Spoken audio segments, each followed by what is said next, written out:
नमो नारायण।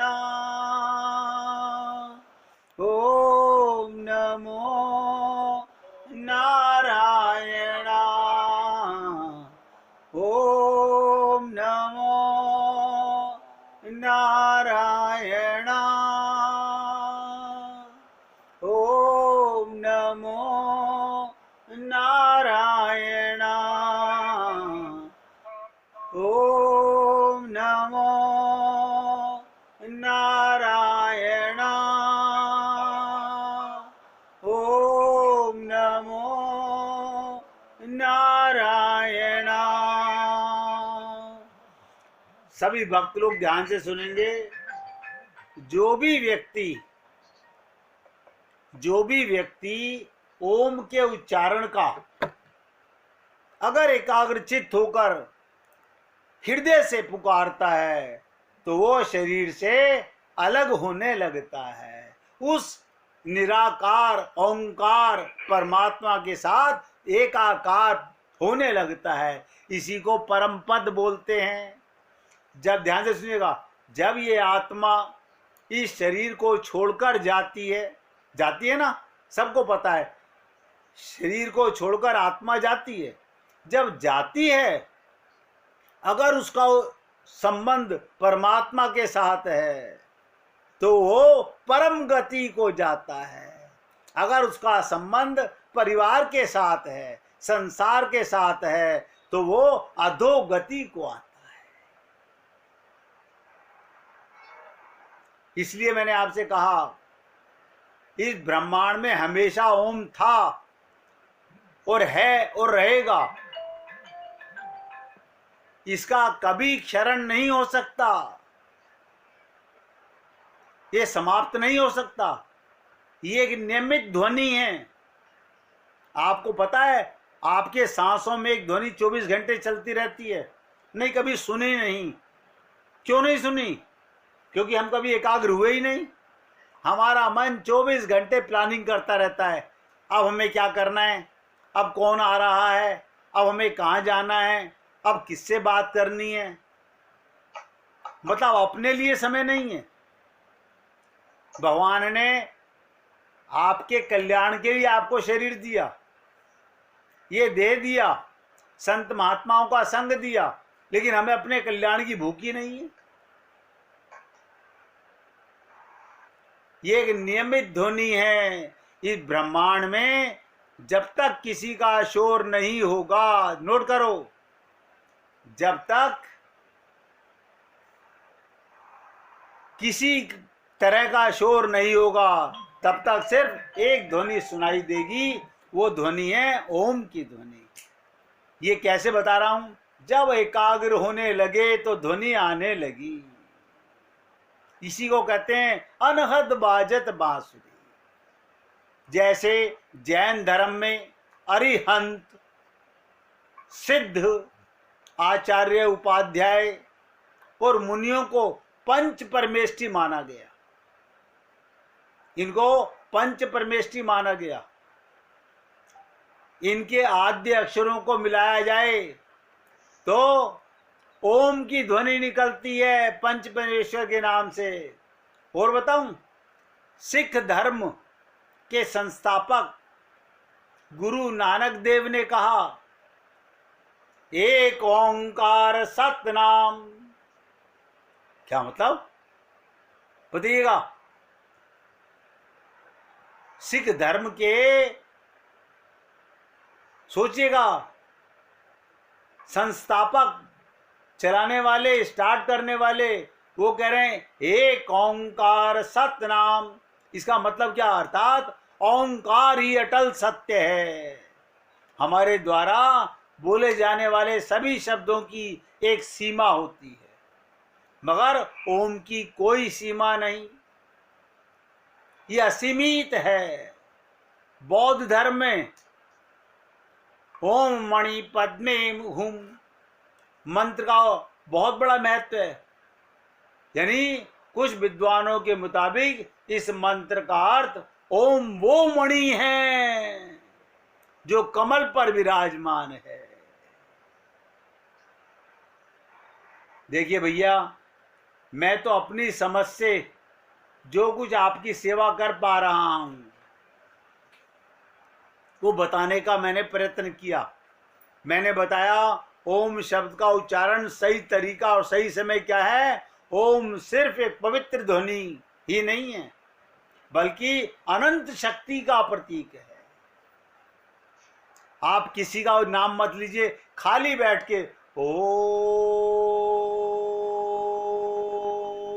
आप कीजिए, देखो आपकी लौ उस परमात्मा के साथ एकाकार हो जाएगी, शरीर से बाहर हो जाओगे, आपके सांस की ध्वनि एकाकार हो जाएगी उसके अंदर।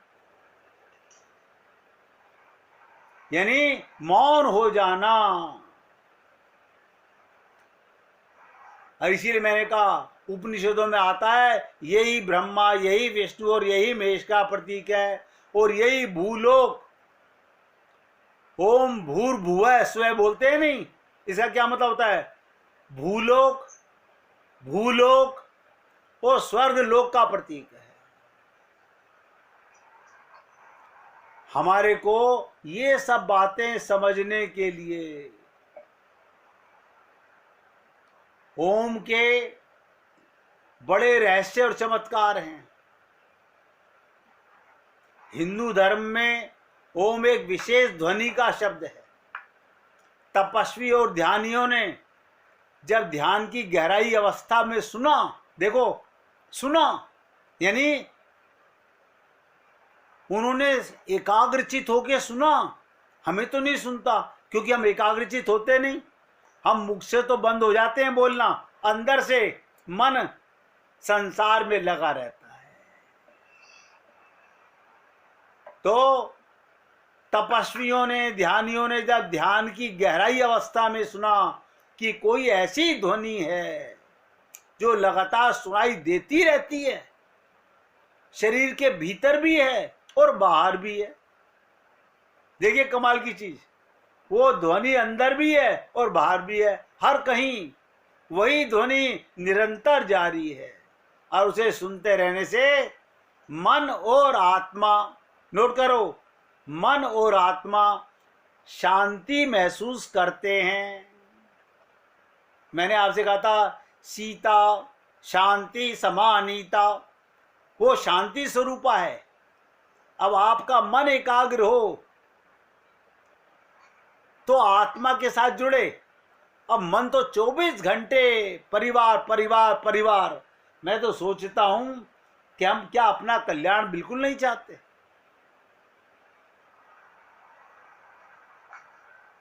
हम अपना कल्याण कैसे चाहेंगे? जो अंदर भी है बाहर भी है, और उसे सुनते रहने से मन को आत्मा शांति महसूस होती है। और उन्होंने उस ध्वनि को नाम दिया ओम। ओम जानते हैं इसका रहस्य चमत्कार क्या है? अनहद नाद, नोट करो, अनहद नाद। अनंत नाद का मतलब क्या होता है? इस ध्वनि को अनाहत कहते हैं। अनाहत अर्थात जो किसी आहत या टकरार से पैदा नहीं होती। एक तो वो होती है आपने किसी पहाड़ पे जाकर के बोला, आपकी आवाज पहाड़ से टकराई। आप देखते हो ना, देहरादून में शैस्त धारा पे जाइए, वहां पहाड़ों के बीच में बोलिए, आपकी ध्वनि आपको वापस सुनाई देगी। लेकिन अनहद नाद, इस ध्वनि को अनाहत कहते हैं। अनाहत अर्थात जो किसी आहत का टकराहट से पैदा नहीं होती, बल्कि स्वयं भू आवाज है। ये परमात्मा की आवाज है, ये ब्रह्म की आवाज है। ओम की ध्वनि एक शाश्वत ध्वनि है जिससे ब्रह्मांड का जन्म हुआ। ओम एक ध्वनि है जो किसी ने बनाई नहीं है। ये वो ध्वनि है जो पूरे कण कण में, पूरे अंतरिक्ष में हो रही है। देखिएगा, और बताऊं विशेषता आपको, इसको कैसे पहचानते हैं? एक मच्छर आपकी आंखों के सामने से गुजर रहा है, वो आपको आवाज नहीं सुन रही उसकी, वो क्या बोल रहा है। जब वो कान के पास आता है वही मच्छर आजकल खूब तजुर्बा होता होगा, जब वो कान के पास आता है तो कैसी आवाज आती है आप सोचिएगा।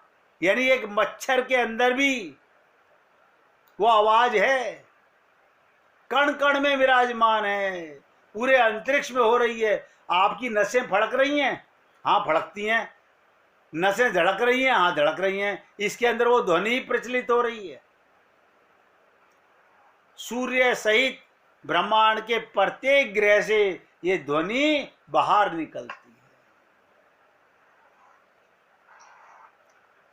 ये आपको विचित्रता बता रहा हूं। नंबर दूसरा सुनिएगा, ब्रह्मांड का जन्मदाता शिव पुराण मानता है कि नाद और बिंदु से मिलन से ब्रह्मांड की उत्पत्ति हुई। नाद अर्थात ध्वनि और बिंदु अर्थात शुद्ध प्रकाश। ध्यान से सुनिएगा, जब एक ध्वनि ने प्रकाश से टकराया, ये ध्वनि आज भी सतत जारी है। ब्रह्म प्रकाश स्वयं प्रकाशित है, परमेश्वर का प्रकाश है, इसे ही शुद्ध प्रकाश कहते हैं। आप स्वयं प्रकाशित हैं, आपको बाहरी प्रकाश की आवश्यकता नहीं। आत्मा ज्योत है, लेकिन हमें अपना पता नहीं। संपूर्ण ब्रह्मांड कुछ और नहीं, सिर्फ कंपन ध्वनि और प्रकाश की उपस्थिति है। जहां जितनी ऊर्जा होगी वहां उतनी देर तक जीवन होगा। ये जो हमें सूर्य दिखाई दे रहा है, एक दिन इसकी भी ऊर्जा खत्म हो जाने वाली है। जैसे प्रलय आएगी, इसकी ऊर्जा भी सब समा जाएगी।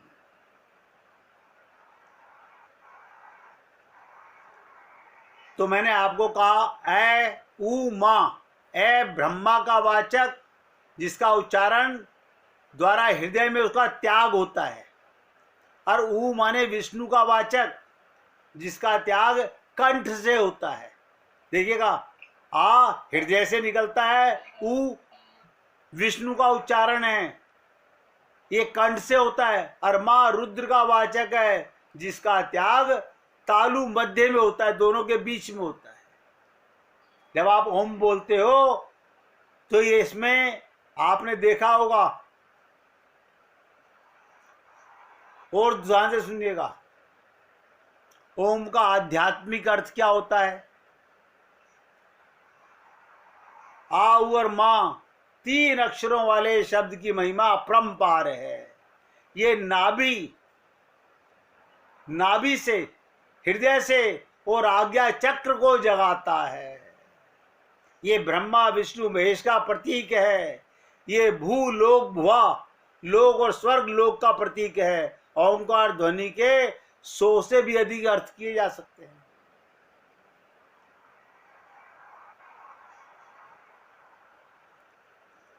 जो लोग मोक्ष चाहते हैं, आप देखिएगा, जिनका मोक्ष हो जाता है, छुटकारा संसार से, उनको क्या नहीं मिलता। हम नहीं कहते कि हमें मोक्ष चाहिए।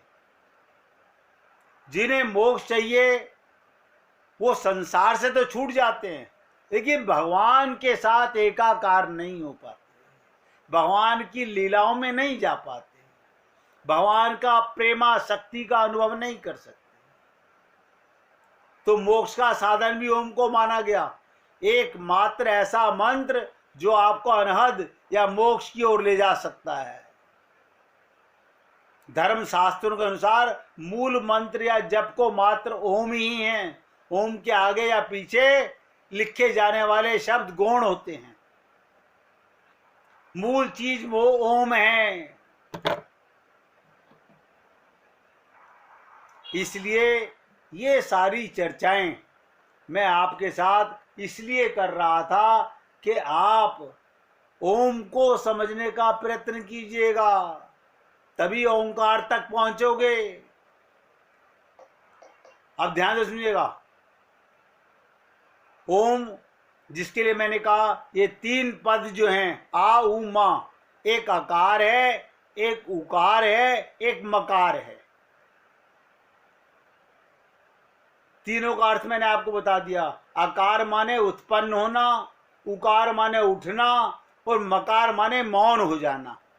क्या आप और हम लोग जब ओम बोलते हैं तो हमारे को कुछ महसूस होता है? आप कहेंगे महसूस तो कुछ नहीं होता, क्योंकि आपको एक्चुअली में ओम बोलना तो सीख लिया, सब कहते हैं हमें आता है, लेकिन उसकी गहराई को पकड़ने का प्रयत्न नहीं किया। देखिएगा, बताऊं आपको विशेषता।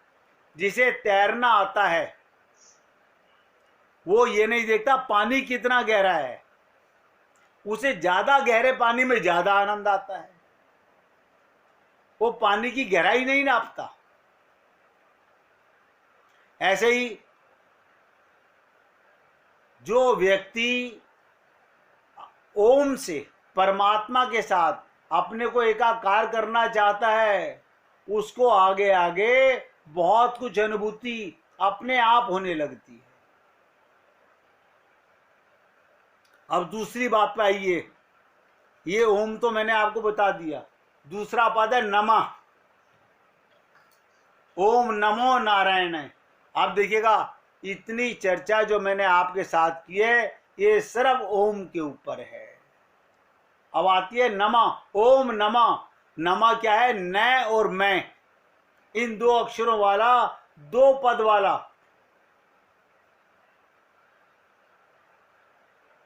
फिर आता है तीसरा नारायणा। आप कहते हैं ओम नमो नारायणा, ये 5 अक्षरों से बना है नारायण का। नार और अयन, नार में 2 और अयन में 3। इन सबको मिलके बना श्रीमन नारायण। भगवान ही संपूर्ण जगत के कारण हैं, सर्वरक्षक हैं, समस्त कल्याण और पूर्ण परिपूर्ण हैं, सबके शेषी हैं, सबके सेवा लेने वाले हैं, लक्ष्मीपति। इस प्रकार भगवान का अर्थ हुआ दूसरे का शेषत्व छोड़ केवल भगवान का ध्यास। उसे ओम नमो नारायणा, जो भगवान का ध्यान करके ये उच्चारण करता है, वो धीरे धीरे उस परमात्मा के साथ एकाकार होने लगता है। अब आप और हम लोग क्या इन सब बातों को सुनते हैं, समझते हैं, प्रयत्न करते हैं? आप कहेंगे कोशिश तो बहुत करते हैं। ओम नमो नारायणा, सबसे बड़ी चर्चा थी ओम के ऊपर। अब ध्यान से सुनिएगा, अगर आपको किसी को ओम नमो नारायण के विषय में कुछ भी पूछना हो, आप पूछ लीजिए, क्योंकि मैं इससे आगे फिर आगे बढ़ जाऊंगा। आपके मन में ओम के प्रति जितना मैं बता सकता था मैंने डिटेल में आपको बता दिया। नमा में कहा 2 होते हैं, 2 पद वाला, और नारायणा होता है भगवान श्रीमन नारायण का ध्यान करना। भगवान जिसका आप कीर्तन कर रहे हो, ध्यान कर रहे हो, वही संपूर्ण जगत के कारण हैं, वही पालन करता है, वही संहार करता है, और सबके हृदय में वही विराजमान है। ये सब बातें आपके हमारे हृदय में बहुत गहरी छाप छोड़ती है। लेकिन कब छोड़ती हैं? जब हम भगवान के साथ जुड़ना चाहते हैं।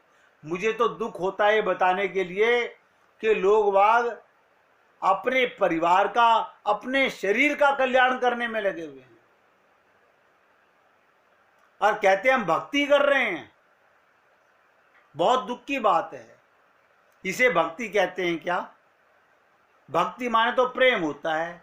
प्रेम किसका हो रहा है? आत्मा का, परमात्मा का। शरीर तो उसमें है ही नहीं। शरीर तो सदा से संसार से प्रेम करता है। हम लोग ये भी त्रुटि नहीं समझ पाते, शरीर के कर्मों को भगवान शरीर को ही फल देते हैं भोगने के लिए।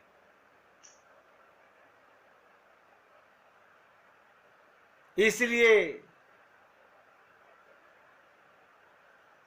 अगर आपको इन सब बातों का अर्थ समझ में आ गया तो फिर आगे चर्चा करते हैं। 1 मिनट उच्चारण कीजिए।